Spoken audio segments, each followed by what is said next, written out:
Ladies and gentlemen, we were robbed, okay? I don't know how else to say it. I don't know how else to start off this video. I guess we got one more wave of reports, and I believe this is a rumor, so I guess take it with a grain of salt, but it doesn't make me happy. And by the way, I'm honestly tired of this. I wouldn't make this video because I feel like we've just been so negative, and not that, like, it's not right to be negative. Sometimes you need it for, like, course correction, but I like positive stories. I love games in general, so I do like to talk positively about it. I think I have a video on Podcast Now Plus today that is a bit more positive, and hopefully tomorrow on we can have some more positive stories, maybe some showcases and some games and stuff. So I saw this tweet on Twitter, or whatever you want to call it now, and it lit a fire inside me. So I thought, well, we have to talk about it in a video.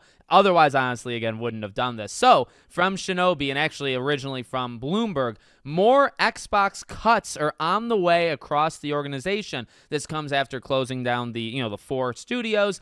Xbox Game Pass has also not seen the growth that leadership had been hoping for, with non-mobile gaming subscription spending flat to low single-digit growth since 2021. Now, that's a little embarrassing, but it's really this next part that really ticks me off. The first part is more businessy. Second part makes me mad. Before their closures, Tango Gameworks was in the process of pitching a sequel to Hi-Fi Rush, and Arcane Austin was looking to return to its roots by pitching a new single-player immersive sim game, such as a new entry in the Dishonored series. God damn it, what could have been? That makes me mad. Now, I do want to just make sure we're covering all bases, we're checking everything here. I do want to say, as we've kept saying with Arcane specifically, the talent, I don't know if it was there, okay? Now, I'm not saying they deserve to be shut down. We talked about them versus 343 and all that jazz. But I will say, to not get myself so excited, okay, you see a new Dishonored, and I think I'm in. I was never really that big of a fan of Dishonored, but I believe last year I played the first game again. I gave it a second try. I really loved it. I think that's an amazing game, and I think it's an amazing franchise. But at the same time, okay, again, to not get too excited, they lost 75% of their studio that made the last good game, right? So they made Prey, then they made Redfall. The team that made Redfall is comprised of, 30% of the talented individuals that made Prey, okay?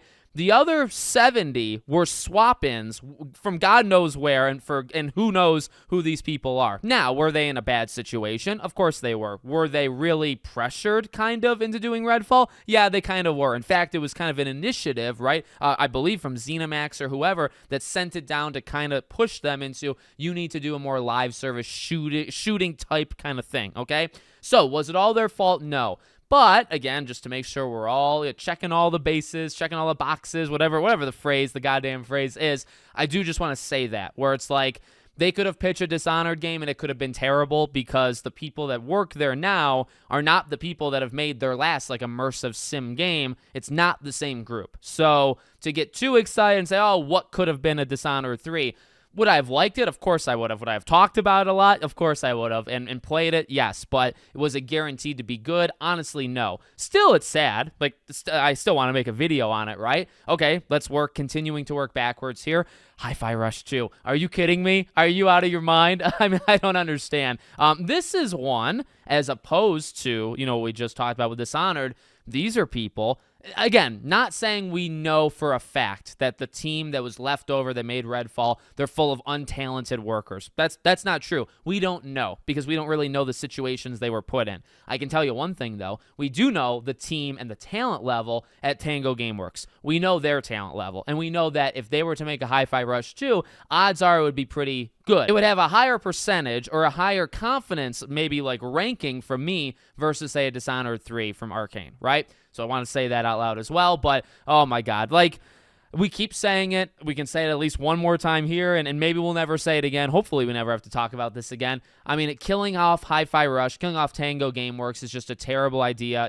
Mr. Matty Plays, I talked about his video yesterday. Even he had said, this is something that they're going to regret one day down the road. I agree. This is a studio that was really talented, and that's a game, that it's just a franchise, I think, in the making. I really feel you could have made Hi-Fi Rush a franchise, and even if the game didn't do well, which, hey, I don't know what to believe anymore, right? Because they say the game did well on every metric possible, and yet you shut down the team. So that was a lie. It was clearly a lie. Hi-Fi Rush didn't do well somewhere. And you know what it probably didn't do well? Sales. It was probably played by Game Pass quite a bit and not by sales.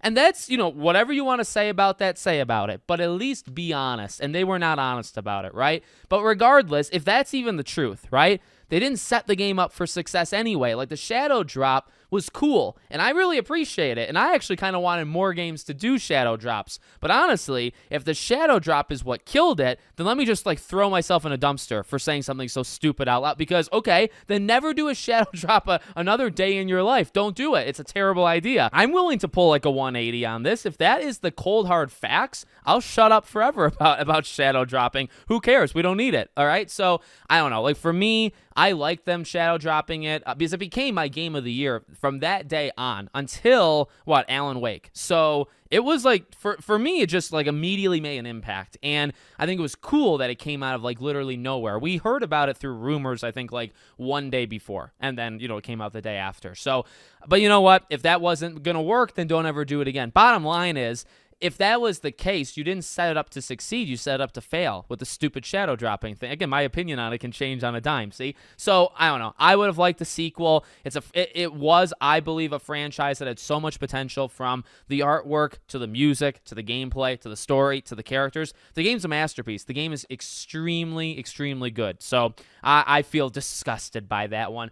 And then going all the way in reverse, or to the tippity top of that tweet, that's not good. I guess the first thing we read is that there's going to be more layoffs, and this is not over. And then I skip to just simping over, Hi-Fi Rush again. I'm sorry, but no, I'm not pleased with that first tweet either. That doesn't sound good. It very much sounds like people are just not buying things. Again, the growth with Game Pass, as they say in it. They got some work to do. I gotta say this: if Game Pass isn't growing, and look, they haven't had the most stacked lineup in the last little while, okay? But at the same time, it's actually getting there. Last year was the start, and this year and next year, it's going to continue.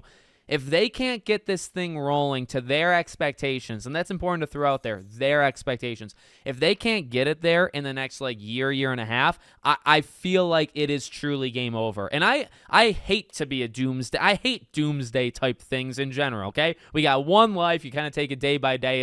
It's rough to, I think, go all the way to the worst extreme. But honestly, what do you want me to say? What do you want them to do, right?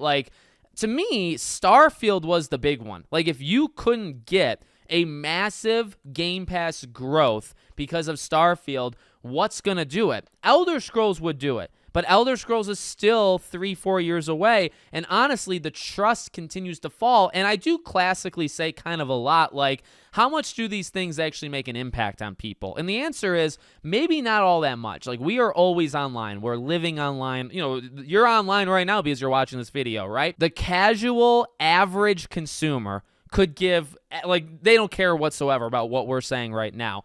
But at the same time, does some of the stuff reach them? And here's the thing. Here's what does reach them is the quality, is the quantity. Those things actually do reach the casual people. What we say and what we speculate on daily, people don't care about. And people online care about.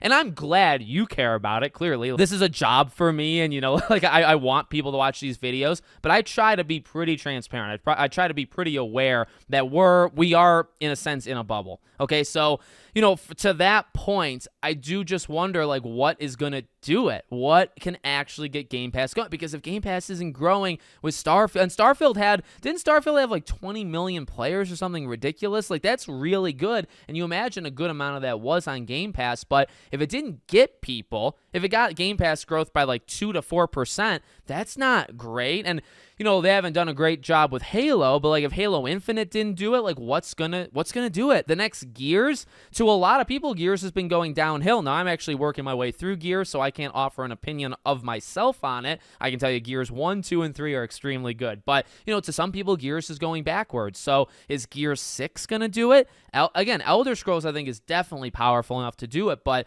you got 3 years left in you where Game Pass just doesn't grow. Is that really viable? No, it's not. They're going to fire more people. So I keep skipping that part where I immediately go to the Game Pass stuff. I mean, there's going to be more. I don't know if there'll be more closures, but there's going to be more people laid off. Man, oh man, not good. I mean, look, I joke kind of in and out. I have a very weird personality of throwing in jokes kind of mid-go. Sometimes I can't grasp like the seriousness in situations, but no, I feel for those affected. I didn't want any of this stuff to happen, and it sucks. There's nothing really more you can say. I really hope this stops, but it looks like there's going to be another wave of Xbox things happening. And I just think it's going to lead to that third-party future that we keep talking about. Like, I don't know what's going to change it. I want to throw this in actually onto this video as well. I now see people saying what I've been saying for a couple weeks now with Hellblade. I find that actually very funny. Not that, like, look, I'm the center of attention to the entire world or anything, but didn't I just make the video this past weekend about where's the excitement, where's the hype for Hellblade? Fast forward literally to today, Wednesday, go on Twitter, everybody, all of like the news type of recap accounts, they're all posting the exact same thing because they all kind of copy from each other, and they're all saying, hey, have you guys seen any kind of Hellblade 2 marketing? Just want to say Alex did that first, so just to throw it out there. But to be fair, it's a good point. I mean, I made the point first, but it's a very good point. Hellblade 2 is coming out in 2 weeks, a little less, 13 days. And where is the goddamn excitement? Now, I'm not going to go too far because I did a whole video on it a few days ago, so you can check that video out if you want. Quick little update at the end of this video here. There was actually another article written from The Verge that went over some other behind-the-scenes stuff, and really there's 3 pieces of information to quickly go over. Number 1, Xbox is considering a Game Pass price increase again. I believe there was already one a little while ago, so they would do it a second time. Number 2, they're unsure which Call of Duty, if any Call of Duty games, are actually going to be on Game Pass. That seems like a big like internal discussion where they're just kind of not sure of like which ones to put on. That's just a great look. And number 3, Hellblade 2 in particular is one that The Verge has heard might be coming to PS5. That would be wild considering it started as a PS4 exclusive. Xbox buys Ninja Theory, makes an Xbox exclusive, and it would end up on PS5 anyway. So, not great. The Hellblade thing, look, I mean, I guess increased sales is increased sales. I actually have no problem with that. The Call of Duty thing, that one is pretty rough to hear. Like, even for myself personally, I kind of want to play the games on Game Pass. I was kind of hoping some of them would make it. Not great, especially when you buy Activision, and then, you got to put a couple, right? There's got to be a couple Call of Duty games that make it on Game Pass. And then the price increase. I mean, I will say this, it's not like that's uncommon. Every subscription service is getting a price increase. It's not a good look. I'm not saying like, oh, I can't wait for it, right? I want it so bad. Everybody's doing it. I mean, I honestly, I guess, imagined eventually they would increase the price to it. Whatever. I'm so done with this. Let me know what you think. Make sure, as always, you're subscribed to the channel, bell icon turned on. I hope to see you all on the next one.